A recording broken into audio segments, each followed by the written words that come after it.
All right, so let's walk through what we've done quickly. Right, so the first you have your I've sent you this file as zipped here. Right, so we'll quickly open it. So first you're going to work, you need your lab, right? So if this is not open, you open your Jupyter notebook. Right, so let's just close this once and open it again. You type to the search box your Jupyter notebook. So it will run, and when it comes on, right, you will check the folder space and check the desktop to open the particular one you want to work on. All right, so here we have the folder space here. You have a drop down function. You go to folders, right, go to desktop, then you have the particular folder that is hosting the files you are working on. So you have the assignment, you have info. This is the major. You have your clean data set that was given to you.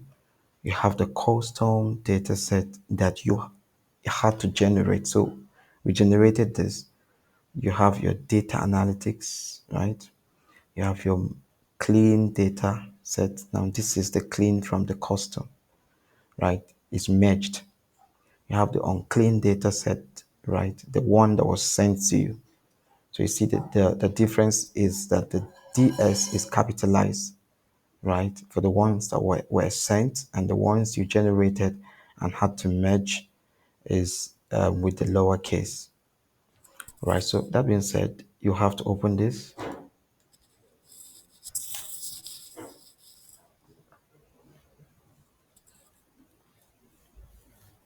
Okay, so this is about what we did, right? First, importing the libraries that makes for the work we need. So first, pandas is a library. Now, what we mean by library is this: a library is actually a collection of reusable code, right? In Python. When you know that you're going to be using the code over and over again, it's as good as just having it together as a library, and then you when you want to perform that function, you just call it up. So this is a collection of codes, right, that works in reading your document type, right? It could be CSV, it could be XSXL, that's the Excel file. It could be, I think, paraquet. We have different document formats, right? So that could be it. So your NumPy does your simple arithmetic for you. The matplotlib, you of course know, but goes in for your description, like your graphs and the rest of all those. This the SNS2, right? So after that, you have to read your document, right? So you have data equal to pd dot read. This is the syntax that opens your data set. So this is it you have here. Once you run this code, you have this. All right. So this is about it. The summary is that you have 672 rows by 15 columns. Check that cleanly. That's what you have for the unclean data set. And then you have the syntax that gives you the structure or the shape of the data, right? So we have the 672 rows, 15 columns. That's the data set. When you use the syntax data.shape, this is what you have. Data.info gives you the basic information about the data set you've got.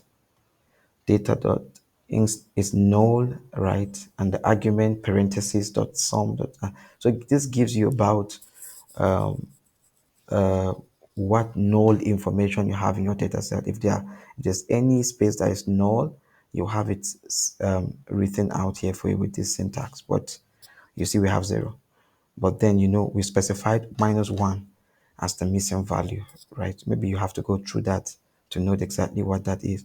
You have data.describe the argument. So here you're going to describe the data set. You have the index rating founded, right? You have the count, mean, the standard deviation, the mean, the 20%, all these marks. Of course, you should be familiar with this right now. So you know what this gives you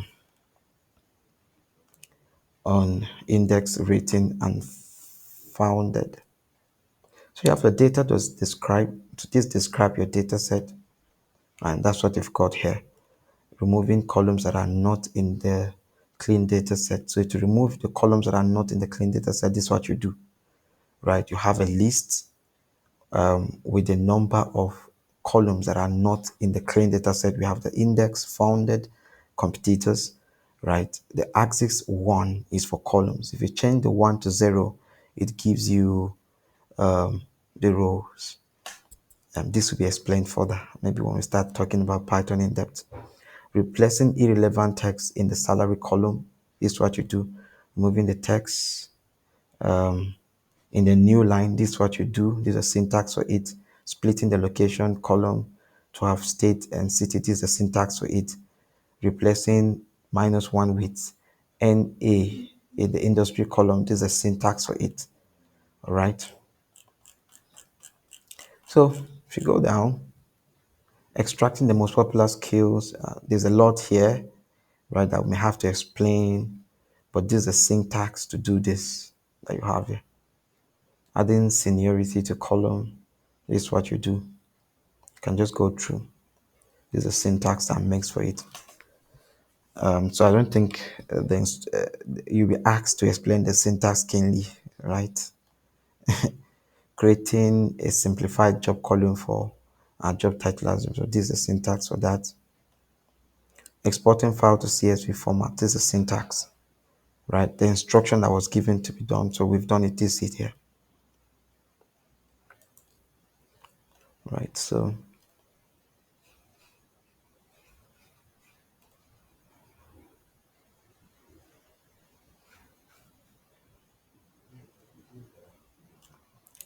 all right. So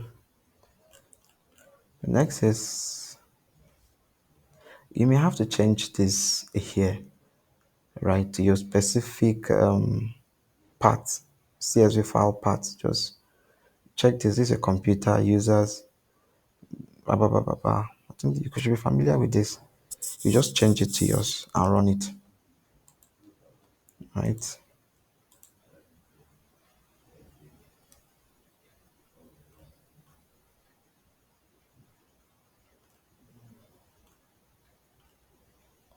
Exploratory data analysis. Okay, this is where you're going to tell stories. So the libraries you need here is import pandas as PD, import numpy as NP, import matplotlib, cm. Okay, so we've imported it earlier, right? But sometimes you have to just, we've done it here, so you don't need to worry.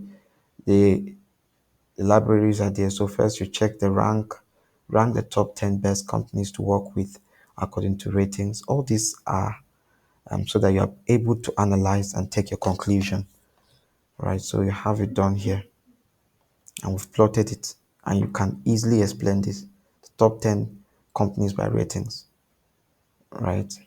Company name, see them here. All right, so this is what this explains. You can go through it. I'll still send you a note that explains this keenly. Identify industries and sectors with the highest demand for data science professionals. You have the syntax that gives you this chart, right? And it's well explained, even though it's cumbersome, but it's explained. Sectors with the highest demand for data science professionals. This is self-explanatory. You've seen it here. You're plotting. You're seeing this what you're plotting count to this, right? It's well explained. You can. I'll send you a note too for this. Determine the average and maximum salary per sector. I mean, I don't know. I'm quite fast because my battery is already running down. Average salary per sector, right? So you look up all this in the notes. What are the top 5 US cities with most job listings? You have it here. So the highest, you have the San Francisco, New York, Washington, Boston, Chicago, right? As well explained, the chart shows that, and that's what applies to all this. Just take out time to go through what you have there. Then the data merging, we had to create our custom data, right? So this is what we've created here, and it's similar to your clean data. This is similar to your clean data. So yeah, you see, we have job title, company name, location, industry, revenue, all this similar to what we have given to us as a clean data set, right? This is so that we can merge, right? So with this, we've been able to merge it though, right? This is already merged, but we felt had to create the custom data set. So this is merged already. It solves the problem that we were supposed to solve. And this are all for you to read. Should in case you are asked any question, just go through this explanation on data merging with different types of data, all well explained here. Okay, so the other thing you are supposed to do again is what I think I didn't, the story I was supposed to tell. I noted it somewhere.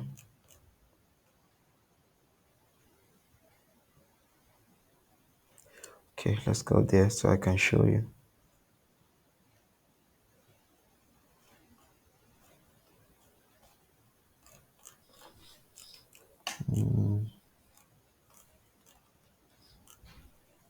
Splitting.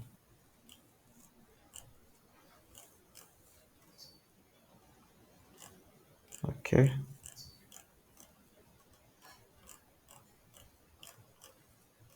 You're supposed to tell the story around this.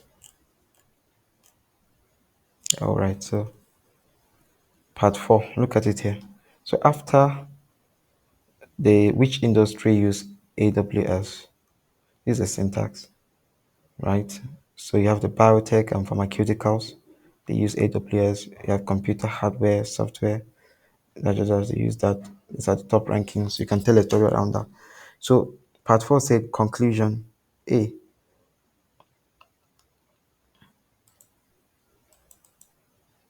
right? Conclusion. What story does this data tell us? You write that out. What's your conclusion based on this? So you're going to have that around here, right? You create markdown, create some more cell, and change the default to markdown, and copy and paste your story. But that's when you're done. You write your story about this data here, all right? Or you take it one by one, right? Once you're done with this, you can now submit. So I think that's just it. Quickly, what we've done. All right, let me stop this.